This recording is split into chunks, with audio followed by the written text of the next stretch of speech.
अगर मैं कहूं कि दुनिया में एक आदमी है जिसके पास 56,000 करोड़ रुपए हैं, लेकिन वो कहता है कि मुझे तो गरीब बनना है, तो क्या आप इस स्टोरी पे यकीन करोगे? हम में से मैक्सिमम लोगों को लगेगा कि ये तो फिक्शन है, लेकिन ये स्टोरी रियल है। ये स्टोरी है चक फीनी की, और आज हम इसी अमेजिंग स्टोरी के बारे में बात करेंगे। चार्ल्स फ्रांसिस फीनी 23 अप्रैल 1931 के दिन न्यू जर्सी, अमेरिका में एक लोअर मिडिल क्लास फैमिली में पैदा हुए थे। बचपन से ही चक फीनी में एक एंटरप्रेन्योर, एक बिजनेसमैन छिपा था। जब वो छोटे थे तो उन्होंने अपनी क्लास के सबसे लंबे लड़के के साथ दोस्ती की थी, जिसका नाम था मूज फॉली, और उन दोनों ने डिसाइड किया कि वो नेबर्स के घर के सामने की बर्फ को हटा के पैसे कमाएंगे। चक एक विसल लेके खड़े हो जाते और मूज को विसल बजा के बताते रहते कि कब सड़क में कार नहीं है, और मूज ही सारी बर्फ को सड़क से हटाते। स्कूल खत्म करने के बाद चक फीनी ने एयरफोर्स ज्वाइन कर ली, और कोरियन वॉर के दौरान उनकी जापान में ड्यूटी लगी as a radio operator. Air force में काम करने का फायदा ये था कि अगर कोई एयरफोर्स में कुछ सालों के लिए काम करता है तो उसके बाद की एजुकेशन का सारा खर्चा सरकार उठाएगी, और इसका फायदा चक ने उठाया और एयरफोर्स में सर्व करने के बाद कॉर्नेल यूनिवर्सिटी में एडमिशन ले ली और अपनी पूरी फैमिली में पहले इंसान बने जो कॉलेज तक पहुंचे। वहां पर चक ने देखा कि हर रोज कॉलेज के सामने एक आदमी सैंडविच की दुकान खोलता है और बहुत सारे स्टूडेंट्स सैंडविचेस खरीदने आते हैं। चक ने सोचा, यार ये तो आसान काम है, और अगले ही दिन से चक फीनी ने भी कॉलेज के सामने सैंडविच बेचना स्टार्ट कर दिया। होटल मैनेजमेंट में ग्रेजुएशन करने के बाद हायर एजुकेशन के लिए कॉर्नेल फ्रांस शिफ्ट हो गए, और उनकी लाइफ ने एक अमेजिंग टर्न लिया। 1956 में यूएस की 6th फ्लीट में 50 शिप्स थे, जिसमें 30,000 सर्विसमैन थे, जिन्हें गवर्नमेंट ने अलाउ किया था कि उन्हें लिकर टैक्स फ्री मिलनी चाहिए। चक को इसमें बहुत बड़ी अपॉर्चुनिटी नजर आई। वहां पर काफी बिजनेसमैन इसी अपॉर्चुनिटी में बैठे थे, लेकिन खबर आई कि 30,000 सर्विसमैन जो आने वाले थे उनकी शिप कैंसिल हो गई है, जहां पर बाकी सब बिजनेसमैन निराश हो गए। वहीं पर चक ने हुकर से कंफर्म किया कि शिप में सर्विसमैन कब आएंगे, तो उन्हें एग्जैक्ट डेट पता चल गई जिस दिन वो शिप्स आने वाली थी। चक और उनके पार्टनर्स ने अपना छोटा सा बिजनेस स्टार्ट किया, जिसमें वो सर्विसमैन को लिकर बेचते। टाइम के बाद चक ने रियलाइज किया कि वो लिकर सर्विसमैन के अलावा टूरिस्ट को भी तो बेच सकते हैं, और लिकर ही क्यों, वो परफ्यूम भी इन्हें सेल कर सकते हैं। उसके बाद चक ने देखा कि मिलिट्री पर्सनल को ऑटोमोबाइल्स भी चाहिए। उसके बाद वो और उनके पार्टनर्स ऑटोमोबाइल लाइन में भी एंटर कर गए। लेकिन सबको शॉक तब हुआ जब एक अकाउंटेंट ने चक की कंपनी की डिटेल्स देखी और कहा कि तुम लोग तो $1,600,000 के लॉस पे हो। हुआ ये था कि उस वक्त अमेरिका का अकाउंटिंग सिस्टम बहुत ही खराब था, और क्योंकि कस्टमर्स चक को लिकर और बाकी प्रोडक्ट्स के लिए प्री पेमेंट करते थे, जिससे चक की कंपनी प्रॉफिट समझ लेती थी और उसे यूज करने लगती थी। अब सबके पास एक ही ऑप्शन था कि या तो वो अपने टैक्सेस भरे और बिजनेस बंद कर दे, या फिर जेल जाए, और सबने अपने टैक्सेस भरे और बिजनेस बंद कर दिया। चक के एक फ्रेंड ने उन्हें कॉल किया और कहा कि होनोलुलु इंटरनेशनल एयरपोर्ट में एक शॉप खुल रही है जिसमें ड्यूटी फ्री यानी बिना टैक्सेस के कोई भी प्रोडक्ट सेल किया जा सकता है, लेकिन ये शॉप बिडिंग के थ्रू मिलेगी, यानी जो सबसे बड़ी बोली लगाएगा। चक ने इसमें एक बहुत बड़ी अपॉर्चुनिटी देखी और $1,25,000 की बिडिंग कर दी, और उन्हें ये शॉप 5 सालों के लिए मिल गई। यहाँ पर उनका बिजनेस बहुत एक्सपैंड होने लगा था।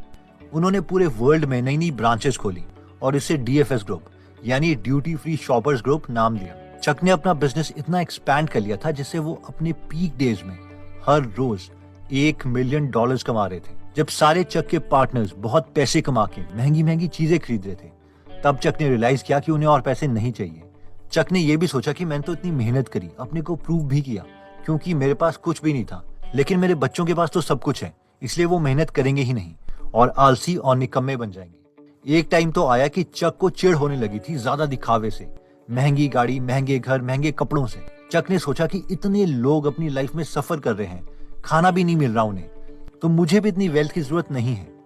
इस टाइम तक चक फीनी $1 बिलियन यानी 7,000 करोड़ रुपए के आसपास कमा चुके थे, लेकिन वो कुछ और ही बड़ा प्लान कर रहे थे जो उनकी फैमिली में किसी को भी नहीं पता था। चक ने अपने लॉयर को बुलाया और कहा कि मैं अपने सारे के सारे पैसे फाउंडेशन में देना चाहता हूँ। उनका लॉयर, जो उनका फ्रेंड भी था, उसने कहा, देख ले, एक बार तूने पैसे दे दिए तो वो वापस नहीं आएंगे, चाहे 3 दिन के बाद तुझे लगे कि तूने कोई बड़ी गलती कर दी है, और अगर कुछ भी गलत हुआ तो भी ये पैसे वापस नहीं आ सकते। इस पर चक ने कहा, हाँ पता है मुझे, मेरे सारे पैसे और मेरे सारे एसेट्स ट्रांसफर कर दो। Once this is done, if the money is transferred, the assets are transferred, they're gone. And if you change your mind 3 days later, you can't get them back. And if you think you've made a mistake, you can't get them back. And if things go awry, you can't get them back. It's irrevocable. नवंबर 1982 में अपनी family के लिए थोड़ा सा पैसा रख के चक ने बाकी सारे के सारे पैसे अपनी न्यू फाउंडेशन द एटलांटिक फिलैंथ्रोपीज में ट्रांसफर कर दिए। और उसके बाद से जितना भी चक फिनी का शेयर उनकी कंपनी में था, उसका सारा का सारा प्रॉफिट हर बार डायरेक्टली उनकी फाउंडेशन द एटलांटिक फिलैंथ्रोपीज में जाना था। और ये बात उनके पार्टनर्स तक को भी नहीं पता थी। लेकिन चक सिर्फ यहाँ पर नहीं रुके, वो आयरलैंड गए जो उस वक्त ग्रेट रिसेशन से जूझ रहा था। कोई भी एजुकेशन पर इन्वेस्ट ही नहीं कर रहा था। चक को लगा कि उन्हें भी हायर एजुकेशन से बहुत फायदा हुआ है, इसलिए अगर वो एजुकेशन पर फोकस करेंगे तो वो आयरलैंड में काफी इम्प्रूवमेंट्स ला सकते हैं। आयरलैंड में चक ने देखा कि एजुकेशन का बहुत बुरा हाल है और एक यूनिवर्सिटी खोलने का सोचा जो वर्ल्ड में बेस्ट यूनिवर्सिटीज को कम्पीट कर सके। और आयरलैंड के लोग भी सही डायरेक्शन में सोचे। वो वहाँ के एडमिनिस्ट्रेटिव ऑफिसर से मिले और उन्हें कहा कि उनकी फाउंडेशन उन्हें फंड्स देने के लिए तैयार है, लेकिन शर्त ये है कि तुम ये किसी को भी नहीं बताओगे कि ये फंड्स हमारी फाउंडेशन द एटलांटिक फिलैंथ्रोपीज दे रही है। और अगर किसी को भी पता चला तो फंड्स आना बंद हो जाएंगे। 1989 में लिमरिक आयरलैंड को फाइनली यूनिवर्सिटी मिली, जहां पर पहले टेंट्स में स्टडीज होती थी। वहां पर मैग्निफिसेंट ह्यूज बिल्डिंग्स बनी थी, जहां पर स्टूडेंट्स अपने फेवरेट सब्जेक्ट्स पढ़ सकते थे और जनता का ध्यान एजुकेशन में डाइवर्ट हो रहा था। So too did jobs and opportunities in the city and beyond. No matter what way you look on campus, you can find Chuck Feeney's mark. इसके बाद चक बड़ा सोचने लग गए।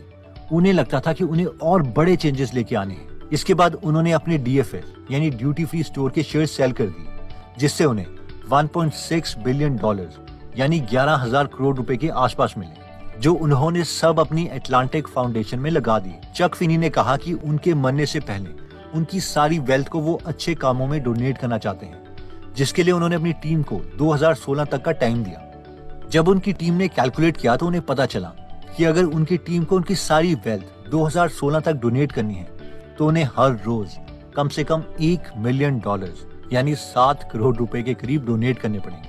Have to give away $1 million every day of the year, 365 days a year. इसके बाद चक Finney ने Taiwan में बहुत से हॉस्पिटल्स बनवाए, एग्जिस्टिंग हॉस्पिटल्स की हालत ठीक करवाई। The first thing that Chuck was shown were the hospitals. Atlantic Philanthropies की मदद से चक ने वियतनाम में 900 से ज्यादा हॉस्पिटल्स इंप्रूव किए, जिससे अब 90 लाख से भी ज्यादा लोगों की हेल्थ चेकअप्स होते हैं। With funds from Atlantic, over 900 commune health centers in 8 provinces were built. इसके बाद साउथ अफ्रीका के स्टूडेंट्स के लिए भी चक ने स्कूल और हाई एंड यूनिवर्सिटीज बनवाई। साउथ अफ्रीका, जहां उस वक्त लोग सोचते थे कि यहाँ के स्टूडेंट्स हायर साइंस या रिसर्च नहीं कर सकते, लेकिन चक ने वो सब बदल दिया। You should see the university on a day when it's filled with its students, more than 1,000 at a time, or these young black South Africans. Chak Finney की डॉटर कहती है कि मुझे अपने डैड के ऊपर बहुत गर्व है कि उन्होंने ये स्टेप उठाया और बहुत से लोगों की लाइफ में इतना पॉजिटिव इम्पैक्ट डाला।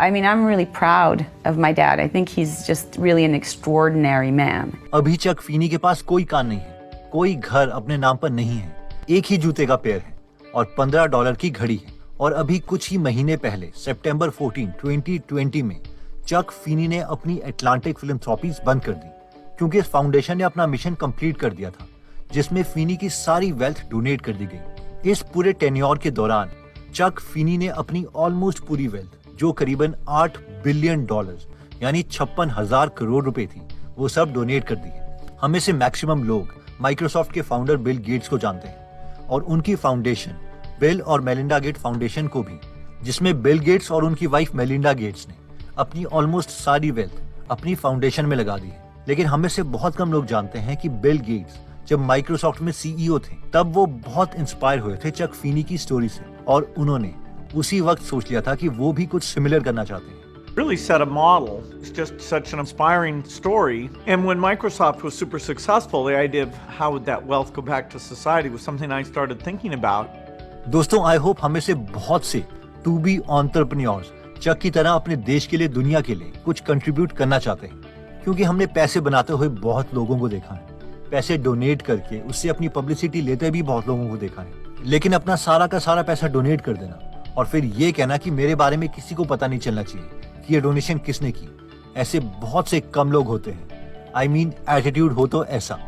अनफॉर्चुनेटली चक फिनी पर अभी तक सिर्फ एक ही बुक पब्लिश की गई है, the billionaire who wasn't by Conor O'Clery. जी हम चाहते हैं कि इंडिया का यूथ भी इससे इंस्पायर हो। दोस्तों, अगर आप चक फिनी जैसे और अमेजिंग लोग जैसे कि doctor APJ Abdul Kalam sir, Steve Jobs, Albert Einstein, Bill Gates, Swami Vivekananda, doctor BR Ambedkar, Bhagat Singh, Gandhi ji या फिर और अमेजिंग लोगों की बायोग्राफीज हिंदी में फ्री में पढ़ना या सुनना चाहते हैं